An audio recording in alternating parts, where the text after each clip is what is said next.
பொறியியல் படிப்புகளில் சேர்வதற்கான ஆன்லைன் கலந்தாய்வை தொடங்கி வைத்துள்ள அமைச்சர் பொன்முடி அடுத்த ஆண்டு முதல் விளையாட்டு பிரிவில் சேர 2% இடங்கள் ஒதுக்கீடு செய்யப்படும் என்று தெரிவித்துள்ளார். தமிழ்நாட்டில் மொத்தமுள்ள 433 பொறியியல் கல்லூரிகளில் 2,40,091 இடங்களுக்கு கலந்தாய்வு மூலம் மாணவர் சேர்க்கை நடைபெறுகிறது. இதற்கு 2,40,491 மாணவர்கள் விண்ணப்பித்திருந்த நிலையில் அவர்களில் 1,79,938 பேர் கலந்தாய்வில் பங்கேற்க தகுதி பெற்றுள்ளனர். அவர்களுக்கான தரவரிசை பட்டியல் கடந்த 10ஆம் தேதி வெளியிடப்பட்டது. இதைத் தொடர்ந்து மாணவர் சேர்க்கைக்கான கலந்தாய்வை அமைச்சர் பொன்முடி தொடங்கி வைத்தார். அரசு பள்ளிகளில் படித்த மாற்றுத்திறனாளிகள், முன்னாள் ராணுவ வீரர்களின் குழந்தைகள், விளையாட்டு பிரிவு மாணவர்கள் ஆகியோருக்கான சிறப்பு பிரிவு கலந்தாய்வு இன்றும் நாளையும் நடைபெறவுள்ளது.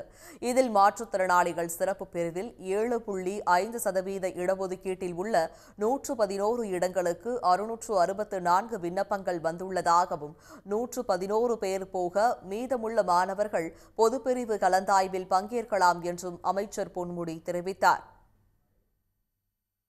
இந்த ஸ்பெஷல் கோட்டாவில் மற்ற இடங்களில் படித்தவர்களுக்கான இந்த பிரிவுகள் அதெல்லாம் நாளைக்கு கிட்டத்தட்ட விளையாட்டு பிரிவினர் மொத்தம்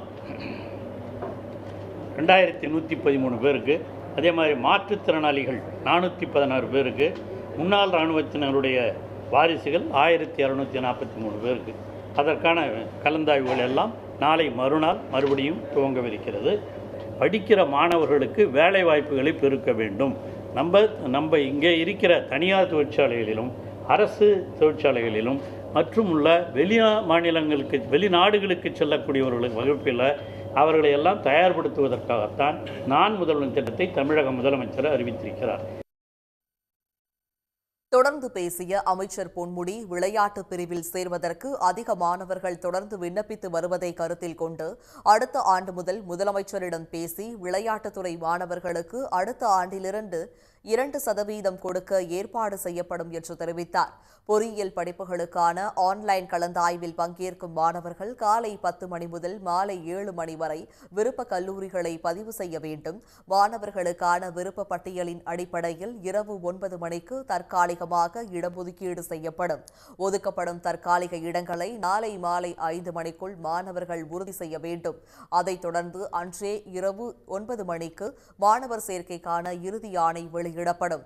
இதைத் தொடர்ந்து வரும் 29ஆம் தேதி முதல் செப்டம்பர் 3ஆம் தேதி வரை பொதுப்பிரிவு கலந்தாய்வு நடைபெறவுள்ளது. உடனுக்குடன் செய்திகளை தெரிந்து கொள்ள சன் நியூஸ் பெல் ஐகானை கிளிக் பண்ணுங்க.